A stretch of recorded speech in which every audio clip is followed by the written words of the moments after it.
entre lo que se cae, si se cae la reforma Espinosa, un programa muy importante. Sí, Colombia Mayor, Gustavo, este es un debate muy interesante porque esto fue lo que dijo la senadora María José Pizarro hace también algunas horas, de alguna manera copiando también o haciendo referencia a lo que decía el presidente Petro de los programas y de las consecuencias que puede tener la caída de la reforma pensional. Oiga lo que dice la senadora María José Pizarro, por supuesto, del pacto histórico.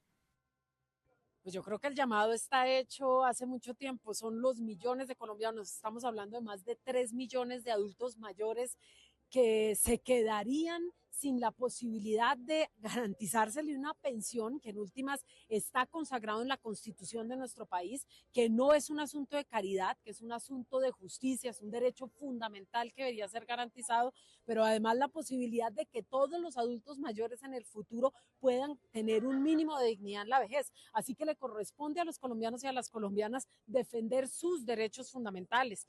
Nosotros esperamos que la Corte tenga esto en consideración. Claro, lo primero que hay que ver es qué es lo que va a decidir la Corte en el sentido de la reforma pensional, qué tanto se puede salvar, si va a modular la sentencia, si salva algunas cosas y otras no, si la tumba toda. Hay múltiples posibilidades. ¿A qué hacen referencia el presidente Petro y la senadora Pizarro? A que Colombia Mayor, lo que ha dicho el gobierno, Gustavo, es que una vez entre en efecto la reforma pensional, ya no van a recibir 80.000 pesos mensuales, que los están recibiendo Sí. ahora, sino 225.000 pesos mensuales. La senadora Pizarro, con algo de sentido, se pregunta si el hecho de que se tumbe la reforma pensional puede tener un efecto en esa plata. La plata la van a seguir recibiendo. La diferencia puede estar en el monto, aunque también es posible que la Corte determine que eso que tiene que ver con Colombia Mayor, por ejemplo, no se toca. Ahora, para la pensional, para la laboral, para la de salud, para todas las reformas del gobierno ya se está moviendo el nuevo jefe de gabinete, Armando Benedetti. Ayer tuvo reuniones con el Partido Liberal, con el Partido Conservador, con la gente de la U. ¿Con cuántos parlamentarios habló, Sebastián?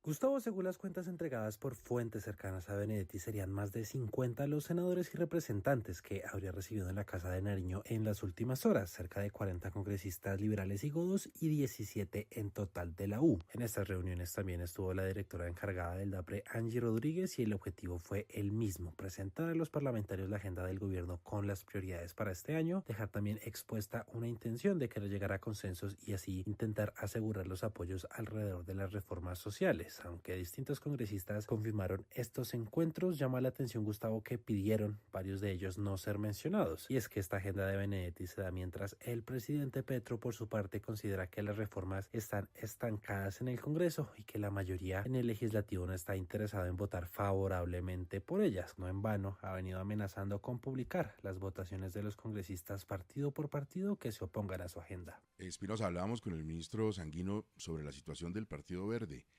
¿Se esfuma o no?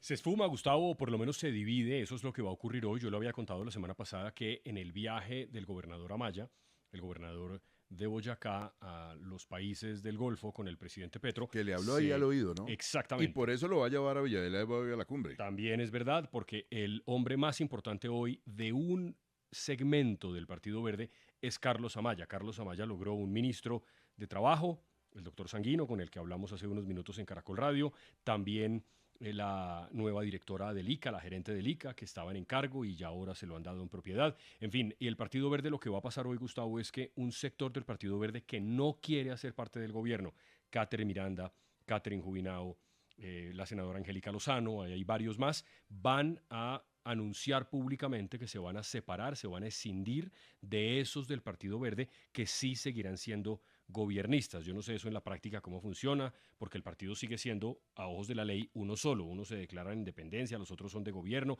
pero en todo caso hoy van a anunciar que se van a dividir. Eso va a ocurrir en el Congreso de la República, Fraile, a las 9:30 de la mañana. Y logra el presidente Petro algo que se intentó desde el principio del gobierno, que era precisamente dividir las fuerzas dentro del partido, donde había un sector que era el sector Mocusiano, Claudia López, Angélica Lozano y otro sector de Carlos Ramón González, de la entraña del presidente Petro y que estuvo desde el principio en el gobierno. Y es que además de la división política, pues está el golpe judicial tan duro que ha recibido el partido. Del Partido Verde son Carlos Ramón González y Sandra Ortiz, que el uno al otro están diciendo cosas en la fiscalía muy complicadas y que dejan ese discurso del Partido Verde, promotor de la consulta anticorrupción, un poquito desgastado. Por eso, pues esa decisión de separarse y de partir las cobijas. Claudia López renunció hace rato también al Partido Verde.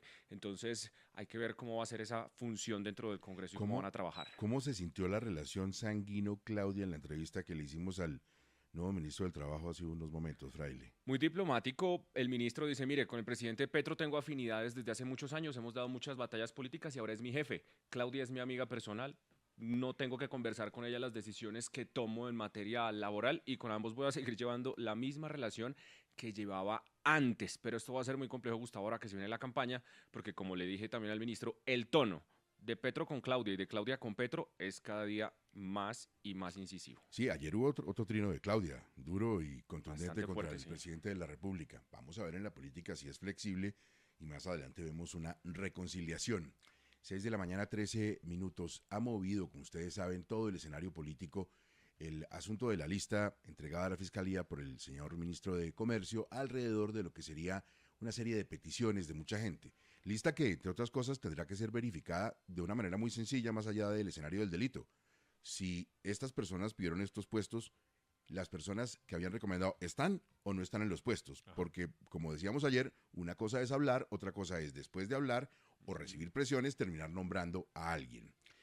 Ayer le pregunté al señor secretario de Transparencia, secretario Hidárraga, bueno, ¿y usted se va a pronunciar sobre este asunto? Es el secretario de Transparencia de la corrupción, de la lucha contra la corrupción. Me dijo lo siguiente: la Secretaría de Transparencia no ha tenido conocimiento de los hechos mencionados, diferente a lo informado por los medios de comunicación, de lo cual se puede entender que ese listado ya fue trasladado por el ministro a los organismos de control, quienes seguramente tendrán un mayor contexto para adelantar las investigaciones a que haya lugar. Es decir, Hidárraga se queda quieto frente a esta situación para que sean organismos, supongo, como la Fiscalía, los que determinen qué pasó aquí, Espinosa. Sí, recordemos además un pronunciamiento reciente, Gustavo, en esa distinción que usted hace entre la recomendación, que como ha dicho la fiscal, pues no es un delito per se, y el hecho de que se pueda especificar algún tipo de conducta punible. Y es que en las últimas horas el exministro de Hacienda, José Antonio Campo, lo comentábamos ayer, dijo, mire, no, yo sí hablé de un señor que tenía una trayectoria larga, pero yo no hice ninguna presión para que quedara, tanto que el señor no ganó. El concurso que hicieron en la DIAN para un cargo en Buenaventura, el que yo había sugerido, no ganó. Hasta ahí llegó lo que yo hice. Tal vez la pregunta estética es si los ministros tienen que andar recomendando nombres. Yo creo que eso no se ve bien, pero el ministro pues lo que dice es que él presión no ejerció. Mire, le manda saludos el abogado Holman Ibáñez. ¿Qué dice don Holman Ibáñez? Para la decisión del Partido Verde deben someterlo a votación del Pleno del partido conforme a los estatutos. Es decir, deben hacer una asamblea del partido y votar la decisión conforme, insisto, a los estatutos. Lo cierto, Gustavo, es que el Partido Verde hoy es el más fuerte dentro de la bancada de gobierno, sí. Incluso casi tienen el SENA, Ministerio de Transporte, ahora el Ministerio de Trabajo, el SENA. Tenían el DAPRE, bueno, en fin, partido súper poderoso en el seno del gobierno del presidente Petro. Déjenme ir a Barranquilla con el asunto de la lista del ministro de Comercio, mucha gente pronunciándose. Creo que la precandidata Vicky Dávila también, y habló de papá Pitufo, Martín. Habló de papá Pitufo, Gustavo, justo en una reunión con estudiantes de la Universidad del Norte. Ahí estuvo la precandidata Vicky Dávila. Dijo que era un espectáculo deprimente este escándalo que sacude al país y en especial todo lo relacionado con esta lista y alias papá Pitufo. Así se ha pronunciado. No, mire, yo creo que estamos viendo un espectáculo deprimente con la pitufo política. Ya teníamos la UNGR política y muchas cosas más, la petropolítica.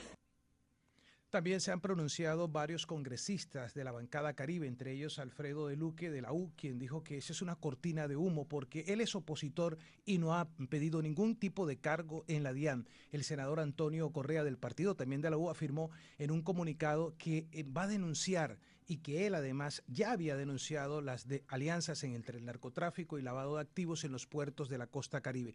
Así está desacudido el asunto en materia política en el Caribe.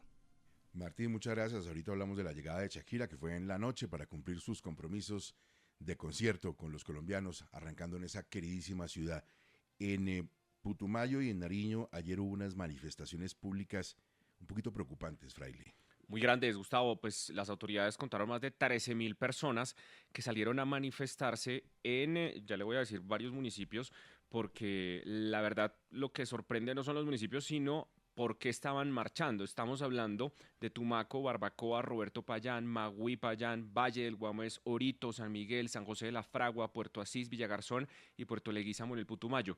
El lema de la movilización: no entrampen la paz. La consigna principal: liberen a Andrés Giovanni Rojas, alias Araña. Estamos hablando de la persona que fue detenida en medio de las negociaciones de paz que adelanta con el gobierno y que pertenece a esa coordinadora bolivariana que es una disidencia guerrillera. Que hay una presión grande de parte de la delincuencia frente a la comunidad. El tema, Los llevan Gustavo, a marchar. además, es que un grupo grandísimo viene desde el Cauca para Bogotá y dicen que van a protestar aquí ante la sede de la Fiscalía, van a estar paradas frente a las sedes del gobierno pidiendo que se libere a Araña, que además tiene una orden de extradición y que podría resolverse en los próximos días, y que se avance con ese proceso de paz que está muy, pero muy embolatado por lo que sucedió. Ahí está enfrentado también ahora Oti Patiño, el jefe negociador, el comisionado de paz, con la Fiscalía.